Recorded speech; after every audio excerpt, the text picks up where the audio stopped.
에서 공생의 사역을 시작하시는 모습을 살펴보았습니다. 바로 나사렛을 떠나 스불론과 납달리 지경 해변에 있는 가버나움에 가서 사신 것은 바로 선지자를 통하여 하신 하나님의 말씀을 뭐하기 위해서? 이루시기 위해서였다라는 말씀을 살펴보았습니다. 즉 하나님의 아들이신 예수님도 이 땅 위에서 삶이 자의적인 삶이 아니라 철저히 하나님 아버지의 말씀을 이루기 위한 삶이었다는 것을 우리는 살펴보았다는 사실입니다. 이어서 오늘 본문에는 예수님께서 제자가 될 베드로와 안드레를 만나시는 모습이 오늘 본문에 기록되고 있습니다. 오늘 본문 마태복음 4장 18절 말씀을 우리 같이 다시 한번 읽어보길 바랍니다. 시작. 갈릴리 해변에 다니시다가 두 형제 곧 베드로라 하는 시몬과 그의 형제 안드레가 바다에 그물 던지는 것을 보시니 그들은 어부라. 18절 앞부분에 보니까 이렇게 기록합니다. 갈릴리 해변에 다니시다가 누가? 예수님께서 갈릴리 해변에 다니시다가 라고 기록하고 있습니다. 먼저 지난주 말씀을 다시 한번 12절 13절을 볼 필요가 있습니다. 지난주 12절 13절에 보면 이렇게 기록되고 있습니다. 예수께서 요한이 잡혔음을 들으시고 갈릴리로 물러가셨다가 나사렛을 떠나 스불론과 납달리 지경 해변에 있는 어디요? 가버나움에 가서 사셨다라고 지난주에 기록되고 있습니다. 예수님은 나사렛에서 해변 도시인 가버나움으로 이주하신 후에 자주 갈릴리 해변을 거니시면서 많은 사람들을 지켜보셨을 것입니다. 즉 예수님은 갈릴리 해변을 하루 이틀 거니셨던 것이 아니었다는 사실입니다. 자주 이 갈릴리 해변을 걸으시면서 오고 가는 많은 사람들을 눈여겨 지켜보셨을 것입니다. 그리고 해변에 있는 그 많은 사람들 중에서 나중에 교회를 세우게 되고 교회를 이끌어 나가게 될 제자들을 찾고 계셨다는 사실입니다. 그렇게 해변을 거니시다가 두 형제 곧 베드로라 하는 시몬과 그의 형제 안드레를 만나시게 됩니다. 베드로의 원래의 이름은 시몬입니다. 이 시몬이라는 이름은 히브리식 이름입니다. 유대인들 이 히브리식 이름이 원래 이름이 시몬이고요. 이 히브리식 이름인데 이 시몬이라는 뜻이 뭐냐? 듣는다, 듣다라는 뜻이고요. 이 시몬이 예수님이 만남으로 말미암아 별명처럼 새로 지어준 이름이 있는데 그게 바로 베드로라는 이름. 이 베드로라는 이름은 헬라식 이름인데 그 뜻은 바위다, 반석이다 라는 뜻이 베드로라는 말입니다. 원래 이름은 시몬인데 이건 히브리식 이름이고요. 주님이 붙여주신 이 별명과 같은 베드로라는 이름은 헬라식 이름이고 이것을 아람어로 다시 번역하면 뭐냐 하면 이것이 게바라는 이름입니다. 즉 시몬은 원래 이름이고 베드로가 주님이 붙여주신 헬라식 이름이고 아람어로 번역하면 이 베드로가 게바다라는 것입니다. 요한복음 1장 42절에 이렇게 기록하고 있습니다. 데리고 예수께로 오니 예수께서 보시고 이르시되 네가 요한의 아들 시몬이니 시몬의 아버지가 요한이죠. 요한의 아들 시몬이니 장차 게바라 하리라 하시니라. 게바는 번역하면 베드로라. 이 베드로와 안드레는 형제 사이로서 원래는 고향이 어디냐 하면 벳세다가 이 베드로와 안드레의 고향입니다. 요한복음 1장 44절에 이렇게 기록하고 있습니다. 빌립은 안드레와 베드로와 한 동네 벳세다 사람이다 라고 기록하고 있습니다. 그런데 이 벳세다 출신 이 사람이 지금 가버나움으로 이주해서 살고 있는 것이죠. 우리 지난주 말씀과 이번 주 말씀을 연결해서 지도로 우리 한번 볼까요? 지도로. 베드로와 안드레의 원래 고향이 출신이 어디냐? 벳세다입니다. 이 벳세다가 어디냐면 갈릴리 호수의 우리가 볼 때 오른쪽에 있는데 이 갈릴리 호수이고 이 갈릴리 호수 오른쪽에 이 벳세다라는 지역이 있습니다. 원래 베드로와 안드레의 고향은 여기입니다. 갈릴리의 오른쪽 벳세다가 고향인데 지금 어디 있느냐? 왼쪽에 가버나움이라는 지역에 건너와 살고 있는 것입니다. 벳세다 출신이 이 베드로와 안드레가 지금 가버나움에서 살고 있는 것입니다. 근데 우리가 지난주에 살펴봤지만 우리 주님이 요한이 잡혔음을 들으시고, 이 요단강 주변에서 세례를 받으시다가 요한이 잡혔음을 들으시고 예수님이 갈릴리로 물러가셨다. 이 갈릴리 중에서도 나사렛을 떠나 가버나움에 가서 사셨다라고 지난주에 말씀이 기록되고 있습니다. 자, 지난주와 이번 주에 연결되어지면 예수님은 요한이 잡혔음을 들으시고 유대 땅을 떠나 갈릴리 지역, 그 중에서도 나사렛을 떠나 가버나움에서 가서 사셨고요. 오늘 본문에 보면 베드로와 안드레는 베세다 출신인데 베세다에서 가버나움에 와서 거주함으로 말미암아 이 가버나움에서 베드로와 안드레가 예수님을 만나게 되는 것입니다. 이곳 가버나움에서 베드로와 안드레는 예수님을 만나게 되고요, 예수님의 제자가 됨으로써 그들의 인생이 바뀌게 되는 것입니다. 지금까지의 베드로의 인생을 보십시오.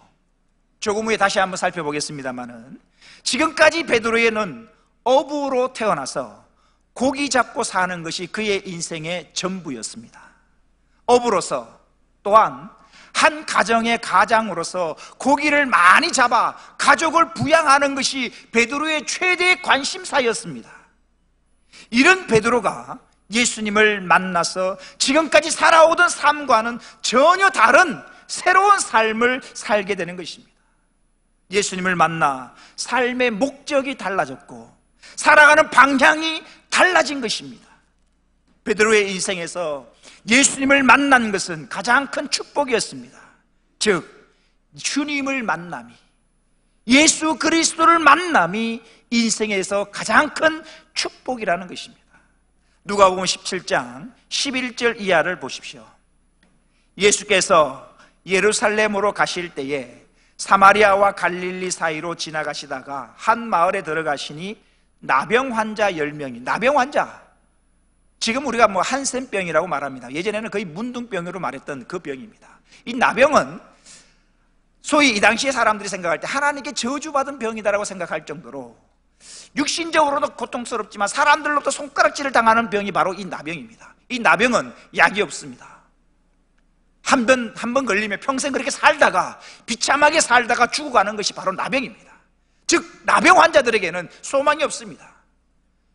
고칠 수 있다 라는 소망이 없이 하루하루 절망 속에 살아가는 사람들이 바로 나병 환자들입니다. 이 나병 환자들이 누구를 만나는가? 다시 한번 볼까요? 12절입니다. 한 마을에 들어가시니 나병 환자 10명이 예수를 만나, 소망이 없고 절망 가운데 살아가는 이 나병 환자 10명이 예수를 만나 주님을 만나게 됩니다. 그래서 멀리 서서, 가까이 접근할 수 없으니까 멀리 서서 외칩니다. 13절 보십시오. 소리를 높여 이르되, 간절함입니다.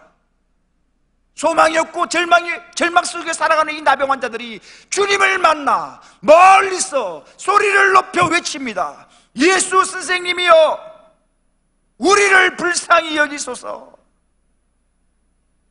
주님이 들으셨습니다. 14절입니다. 보시고 이르시되, 가서 제사장들에게 너희 몸을 보이라 하셨더니 그들이 가다가 깨끗함을 받은지라. 할렐루야. 나병 환자, 소망이 없는 자들입니다. 절망 가운데 그렇게 하루하루 죽지 못해 살아가는 자들입니다. 그들이 주님을 만나게 됩니다. 주님을 만나 그 주님께 소망을 두고 외칩니다. 예수 선생님이여, 우리를 불쌍히 여기소서. 주님이 그들을 불쌍히 여기시사 주님의 말씀 한마디에 고칠 수 없는 저주받은 병이라 여겨졌던 그 나병이 깨끗함을 입었더라 라고 오늘 본문은 기록하고 있는 것입니다. 다른 사람을 볼까요? 누가복음 19장 1절입니다. 예수께서 여리고로 들어가 지나가시더라. 삭개오라 이름하는 자가 있으니 세리장이요 또한 부자라. 요즘 세리 공무원들은 인기가 있습니다만은 예수님 당시의 세리는 굉장히 인기 없는 직종입니다. 인기 없는 직종일 뿐만 아니라 이 당시 예수님 당시에 죄인이다라고 하면 딱 두 종류의 사람들이 있습니다. 세리와 창녀입니다. 그만큼 죄인의 대표격으로 죄인이라고 하면 딱 떠오르는 사람, 몸을 파는 창녀와 같은 그런 사람이 누구냐? 세리입니다. 사람들도 손가락질 당하는 죄인 중에 죄인입니다. 그 세리였던 삭개오가 주님을 만나게 됩니다. 보십시오. 3절입니다. 그가 그가 예수께서 어떠한 사람인가 하여 보고자 하되 키가 작고 사람이 많아 할 수 없어 앞으로 달려가서 보기 위하여 돌무화과 나무에 올라가니 이는 예수께서 그리로 지나가시게 됨이로라. 예수께서 그곳에 이르사 쳐다보시고 삭개오를 쳐다보시고 이르시되 삭개오야 속히 내려오라. 내가 오늘 네 집에 유하여야 하겠다 하시니 아무도 내 친구가 되어주지 않습니다. 세리라고 손가락질합니다. 비록 호주 문이 든든하고 가진 부는 많은데 사람들이 죄인 취급합니다. 아무도 나를 놀아주지 않습니다. 외로운 인생입니다. 친구가 없습니다. 말동무가 없습니다. 나를 벌레보듯 하는 그 사람들 틈에서 주님이 나를 만나주시고 내 친구가 되어주시고 내 집에 들어와 주시는 것입니다. 이 삭개오, 버림받았다 생각하는 이 삭개오가 주님을 만남으로 말미암아 그 인생이 변화된 것입니다. 지난주 전반기 새가족 환영회를 우리가 가졌습니다. 새가족 환영회 다 끝난 다음에 우리 원로 목사님께서 좀 아쉬웠는지 나오셔서 말씀하셨습니다. 우리의 만남은 하나님이 만나게 하신 귀한 만남입니다. 우리 만남이라는 노래를 부릅시다 라고 해서 만남이라는 노래를 불렀습니다. 만남이라는 노래의 앞부분은 이렇게 시작합니다. 우리 만남은 우연이 아니야. 사랑하는 성도 여러분, 이 땅에 수많은 만남들이 있습니다. 부모와 자녀 간의 만남, 친구로서의 만남, 이웃으로서의 만남, 직장에서의 동료로서의 만남, 교회에서의 성도로서의 만남, 모든 만남이 귀하고 소중할 것입니다. 하지만 이 모든 만남보다 더 귀하고 소중한 만남이 있는데 바로 예수 그리스도, 바로 하나님과의 만남이라는 사실입니다. 아무리 훌륭한 부모님을 만났다 할지라도 주님을 만나지 못한 인생은 불쌍한 인생이며, 아무리 좋고 훌륭한 사람과 만났다 할지라도 창조주 하나님과의 만남이 없이는 그 인생을 복 있다 말할 수 없다는 사실입니다. 어부로 태어나 평생 고기만 잡으며 살았고 앞으로도 그렇게 살아갈 베드로가 예수님을 만남으로써 2000년이 지난 오늘날까지도 위대한 사도로 그 이름이 남아있다는 사실입니다. 사랑하는 성도 여러분, 여러분의 인생을 창조하신 하나님을 만나보십시오. 그러면 따분하고 지루했던 내 인생에 살아가야 할 분명하고도 확실한 삶의 목적과 사명이 생길 것입니다. 또한 십자가에서 자신의 생명까지도 내어주시기까지 나를 사랑해 주셨던 그 예수 그리스도를 만나보십시오. 그 예수 그리스도를 만나면 나도 모르게 내 안에 미움과 시기와 질투의 마음은 사라지고 예수님처럼 사랑의 사람으로 변화될 줄로 믿습니다. 주님을 만나 살아가야 할 목적이 분명해지고 오늘 하루를 산다 할지라도 사명자로서의 삶을 살아갈 수 있는 저와 여러분 되시기를 주의 이름으로 축원합니다. 다시 오늘 본문 18절 말씀 같이 한번 읽어보겠습니다. 시작. 갈릴리 해변에 다니시다가 두 형제 곧 베드로라 하는 시몬과 그의 형제 안드레가 바다에 그물 던지는 것을 보시니 그들은 어부라. 요한복음에 의하면 베드로의 동생 안드레는 예수님을 만나기 전 먼저 세례 요한의 제자였습니다. 그런데 이 안드레가, 세례 요한의 제자였던 안드레가 예수님을 만나게 되고 그 후에 자신의 형이었던 베드로를 예수님께로 데리고 나오게 됩니다. 요한복음 1장 35절 이하에 그 내용이 기록되고 있습니다. 보십시오.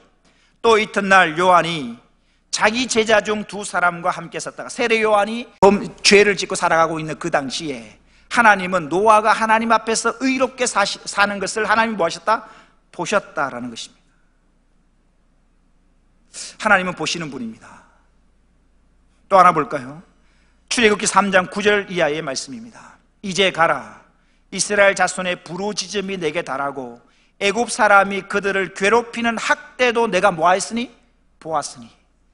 애굽 사람들이 하나님의 백성 이스라엘 백성들을 괴롭히는 학대를 하나님이 이스라엘 백성들이 학대당하는 모습을 보았으니, 그 다음 보십시오. 이제 내가 너를 바로에게 보내어 너에게 내 백성 이스라엘 자손을 애굽에서 인도하여 내게 하리라.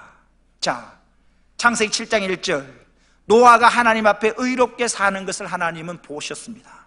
그리고 하나님의 백성, 이스라엘 백성들이 애굽에서 학대당하는 모습을 주님이 보셨고, 아시는 주님이 그 학대로부터, 괴로움으로부터 구원해 주셨다는 사실입니다. 또 하나 볼까요? 마가복음 6장 45절 이하입니다. 예수께서 즉시 제자들을 재촉하사 자기가 무리를 보내는 동안에 배 타고 앞서 건너편 베세다로 가게 하시고, 무리를 작별하신 후에 기도하러 예수님이 산으로 가시니라. 예수님은 기도하러 산으로 가시고 제자들은 배를 타고 건너가는 거죠. 그런데 47절을 보십시오. 저물매, 해가 저물었습니다. 깜깜합니다. 그런데 배는 바다 가운데 있고, 바다 한가운데 있고, 예수께서 홀로 무태 계시다. 예수님은 홀로 무태 계시고 제자들은 배를 타고 바다 한가운데 있었어요. 그런데 그 가운데 태풍을 만나는 것입니다. 48절입니다. 바람이 거스름으로 제자들이 힘겹게 노젓는 것을 뭐 하시고? 보시고, 제자들이 바다 가운데 태풍을 만나 힘겹게 노를 젓고 있는 그 모습을 주님이 보셨습니다. 그래서 주님이 어떻게 하시는가? 밤 사경쯤에 바다 위로 걸어서 그들에게 오사 지나가려고 하시며, 하나님께서 나를 지켜보신다는 것은 분명 큰 힘과 위로가 될 것입니다. 사랑하는 성도 여러분, 베드로가 바닷가에서 그물 던지는 것을 주님이 보셨습니다. 아무도 관심을 가지고 있지 않았지만 주님은 사랑과 관심의 눈으로 그 베드로가 하는 일거수일투족을 주님은 지켜보셨다는 사실입니다. 이건 굉장히 큰 힘이 됩니다. 애굽에서 이스라엘 백성들이 고난당하는 것을, 학대당하는 것을 주님이 보셨고 아셨던 주님이 그 고난으로부터 건져주셨다는 사실입니다. 사랑하는 성도 여러분, 하나님은 저와 여러분을 지켜보십니다. 어떤 어려움이 있든지, 어떤 힘듦을 당하여 눈물 흘리고 있는 것을 주님은 뭐요? 보시고 계신다는 사실입니다. 이것이 얼마나 큰 힘이 되는지요. 말씀을 준비하면서, 아, 그렇군요, 주님이 보시고 계시는군요. 괴로워하고 힘들어하는 마음을 상하고 눈물 흘릴 때 주님이 그 눈물을 보시고 마음 속상해하는 그 모습, 그 현장, 힘들어하고 어려움을 당하는 그 어려운 현장을 주님이 뭐요? 보시고 아신다는 사실입니다. 그러니 사랑하는 성도님, 힘을 내십시오. 여러분이 어떤 어려움을 당하든 어떤 힘듦을 당하든 주님이 모르시는 게 아니라 주님이 뭐요? 보시고 아신다는 사실입니다. 이것은 큰 힘이 됩니다. 주님이 보시고 아신다는 큰 힘이 되지만 또 하나, 주님이 보신다는 이것은 굉장히 두려운 일이 될 수도 있습니다. 주님이 보시기 때문에 우리는 더 정직하게, 장로님 기도하셨지만 하나님이 보시고 계시기 때문에 더 거룩하게 살아야 되는 이유가 여기에 있는 것이죠. 주님이 보시고 계시기 때문입니다. 창세기 39장 8절 이하입니다. 요셉이 거절하며 주인의 아내의 유혹, 나와 동침하자는 이 유혹을 거절하며 자기 주인의 아내에게 이르되, 내 주인이 집안의 모든 소유를 간섭하지 아니하고 다 내 손에 위탁하였으니 이 집에는 나보다 큰 이가 없으며 주인이 아무것도 내게 금하지 아니하였어도 금한 것은 당신뿐이니 당신은 그의 아내임이라. 그런즉 내가 어찌 이 큰 악을 행하여 하나님께 죄를 지으리까? 요셉은 왜 범죄하지 않는가? 왜 죄의 유혹으로서 유혹의 현장을 이길 수 있었는가? 코람데오입니다. 하나님이 지켜보고 계심을 기억하고 있었기 때문에, 하나님이 지켜보시고 계시기 때문에 내가 죄를 지을 수 없다는 사실입니다. 시편 94편 9절 다 같이 읽어보겠습니다. 시작. 귀를 지으신 이가 듣지 아니하시랴, 눈을 만드신 이가 보지 아니하시랴. 사랑하는 성도 여러분, 그물 던지는 베드로를 지켜보셨던 우리 주님은 우리를 지켜보고 계십니다. 여러분이 힘들어하고 어려움을 당하여 눈물 흘리는 그 현장을 주님은 보십니다. 그러니 힘을 내십시오. 또 하나, 우리의 귀를 지으신 이가 내가 하는 말을 듣고 계시고 우리의 눈을 만드신 이가 우리의 일거수일투족을 보고 계심을 기억하여 요셉처럼 죄의 유혹의 현장에서 타협하지 아니하고 넘어가지 아니하고 그 죄의 유혹으로부터, 시험으로부터 이길 수 있는 저와 여러분 되시기를 주의 이름으로 축원합니다. 마지막으로 다시 한번 18절을 보십시오. 오늘 보면 18절입니다. 갈릴리 해변에 다니시다가 두 형제 곧 베드로라 하는 시몬과 그의 형제 안드레가 바다에 그물 던지는 것을 보시니 그들은 어부라. 예수님의 첫 제자로 부름받은 베드로와 안드레가 굳이 어부였다는 사실을 성경은 밝히고 있다는 사실입니다. 우리는 이 사실에서 두 가지를 적용해 볼 수 있습니다. 첫째는 지금 나의 모습과 형편이 그리 중요하지 않다는 것입니다. 우리 주님은 온 세상 인류를 구원하기 위하여 오신 메시아이신데, 이 주님의 제자가 되는 일은 참으로 귀하고 소중한 일일 것입니다. 그런데 이 귀한 일, 주님의 제자가 되는, 메시아이신 그리스도이신 주님의 제자가 되는 이 귀한 일에 세상에서 주목받지 못하고 존귀 여김을 받지 못하는 어부였던 베드로와 안드레가 제자로 부름을 받았다는 사실입니다. 만약에 우리 주님이 가난하신 분이셨다면 돈 많은 부자가 제자로 될 필요가 있었을 것입니다. 만약에 우리 주님이 지혜와 지식이 부족한 분이셨다면 좀 많이 배우고 지혜로운 제자가 주님 곁에 필요했을 것입니다. 또 우리 주님이 힘과 권세가 없는 분이셨다면 좀 권세가 있는 그런 사람들이 제자로 있을 필요가 있었을 것입니다. 하지만 우리 주님은 부족함이 없는 만왕의 왕이시며 만주의 주 되시기 때문에 그런 사람들이 필요했던 것이 아니었다는 사실입니다.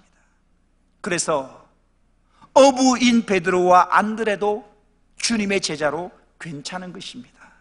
마찬가지로 만왕의 왕이셨기 때문에 목동이었던 그 다윗을 하나님은 왕으로 세우셨고요, 노예로 팔려와서 감옥에 갇혀있는 그 요셉을 하나님은 총리로 세우셨던 것입니다.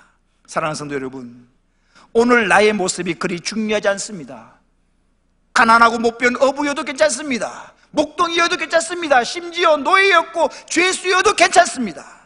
나같이 못난 자도 주님이 들어 쓰심이 중요한 것입니다. 나 같은 자를 주님이 쓰심이 은혜인 것입니다. 두 번째는 어부였던 베드로와 안드레가 어부로서 있어야 할 자리에서 어부로서 해야 할 일을 하고 있을 그때에 주님을 만났다는 사실입니다. 어부였던 베드로와 안드레가 그물을 던지고 있을 그때 우리 주님이 만나 주셨다는 사실입니다. 만약에 어부였던 베드로와 안드레가 있어야 할 곳에 있지 않았다면, 또한 어부로서 해야 할 일이 아닌 하지 말아야 할 일을 하고 있을 때 주님이 가셨다면 어떻게 되었을까? 사랑하는 성도 여러분, 직장인이십니까? 있어야 할 곳에서 해야 할 일을 하십시오. 공부하는 학생입니까? 있어야 할 곳에서 해야 할 일을 해야 합니다. 성도이십니까? 역시나 있어야 할 곳에서 해야 할 일을 해야 한다는 사실입니다. 말씀을 마칠까 합니다. 오늘은 겨우 한 절밖에 되지 않는 짧은 본문이지만 참으로 많은 하나님의 은혜를 발견할 수가 있습니다. 많은 것 중에 우리가 두 가지만 기억했으면 좋겠습니다. 첫째는 우리 주님이 갈릴리 해변을 거니시다가 어부인 베드로와 안드레를 만나셨다는 사실입니다. 자, 우리 지도에서 보셨잖아요. 예수님은 나사렛을 떠나 가버나움에 가셨고, 베드로와 안드레는 벳사다가 고향인데 그 벳사다를 떠나 가버나움에 가서 그 가버나움에서 주님을 만나게 되었다는 사실입니다. 지금 이 자리에 함께 앉아 있는 우리를 가만히 한번 보십시오. 각자 태어난 고향이 다 다르고 자라온 곳도 다 다를 것입니다. 누군가는 전주에서 자라서 이곳 인천으로 오셨고, 또 누군가는 경남 하동에서 자라서 역시 이곳 인천으로 오셔서 우리 모두가 찬양교회에서 만나게 된 것입니다. 우리를 찬양교회에서 만나게 하신 분이 바로 하나님이심을 믿습니다. 우리의 만남은 우연이 아니라 하나님의 주선으로 이루어진 귀한 만남이라는 사실입니다. 이것을 인정한다면, 이것을 우리가 안다면 지금 내 옆에 있는 사람이 참으로 귀한 것입니다. 왜냐? 지금 내 옆에 있는 이 지체를 하나님이 보내셔서 하나님이 만나게 하셨다는 사실입니다. 그래서 우리는 더욱더 내 옆에 있는 지체를 사랑하고 섬겨야 하는 것입니다. 또 하나는 그 어떤 만남보다도 내 인생을 만드신 하나님과의 만남이 있어야 된다는 사실입니다. 시몬이 주님을 만났을 때에 베드로로 인생이 바뀝니다. 야곱이라는 얍삽하고 사람을 속이는 그 사람이 하나님을 만났을 때에 이스라엘로 바뀌는 것입니다. 사울이 주님을 만났을 때에 바울로 변화되는 것입니다. 이런 말이 있습니다. 사람이 사람을 만나면 역사가 일어나고 사람이 하나님을 만나면 기적이 일어난다.